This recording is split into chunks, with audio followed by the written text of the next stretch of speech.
અરે વાહ! હજી સુધી કોઈ નોટિફિકેશન નથી આવી? નથી વોટ્સઅપ પર, નથી ફેસબુક પર કે નથી ઇન્સ્ટાગ્રામ પર. કંઈ નોટિફિકેશન કેમ નથી આવી? આજે કેમ આવું થાય છે?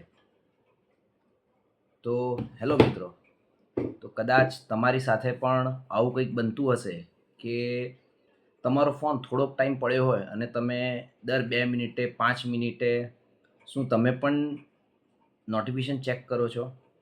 તો આને સાયકોલોજીની ભાષામાં નોટિફિકેશન એન્ઝાયટી કહેવાય છે.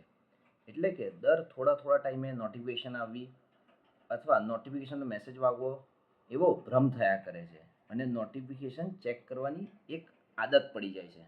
એક ઉદાહરણ તરીકે સમજીએ, જ્યારે તમે કોઈ ગેમ રમો છો અને તમને એનો રિવોર્ડ મળે છે, એટલે કે તમને એનાથી આનંદ મળે છે, તો એ વસ્તુ વારંવાર કરવી તમને ખૂબ ગમે છે.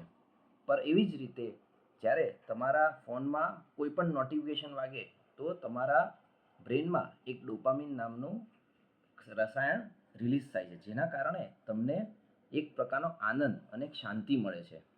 તો આપણામાંથી ઘણા બધાને એવી એન્ઝાયટી હોય છે અથવા તો એવી આદત હોય છે કે થોડા થોડા સમય પર મોબાઈલ જોયા કરે છે અને મોબાઈલ પર નોટિફિકેશન ન પણ આવી હોય તો પણ એને એવો ભ્રમ થાય છે કે મારા ફોનમાં નોટિફિકેશન આવી છે.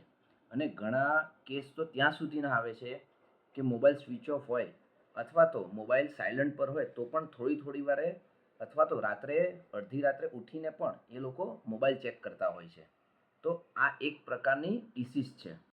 જો તમને પણ આવું કંઈક થતું હોય તો અત્યારથી જ સાવધાન થઈ જજો, કારણ કે સમાજમાં અત્યારે આ એન્ઝાયટી અને આ ડર અને આ ચિંતાનું પ્રમાણ બની રહ્યું છે.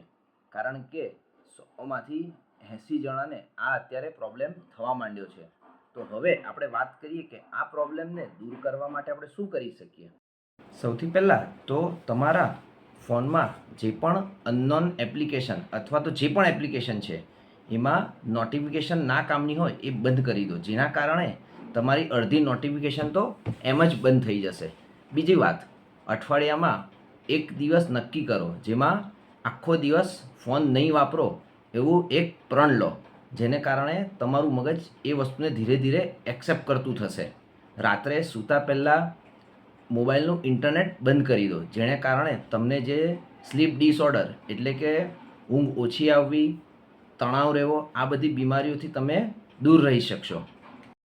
ત્રીજી વસ્તુ, બને એટલા નોટિફિકેશનને ઇગ્નોર કરો અથવા તો નોટિફિકેશનને સાયલન્ટ કરી દો, જેના કારણે તમને કામ કરવામાં ડિસ્ટ્રેક્શન નહીં લાગે અને તમે ડિસ્ટર્બ નહીં થાવ.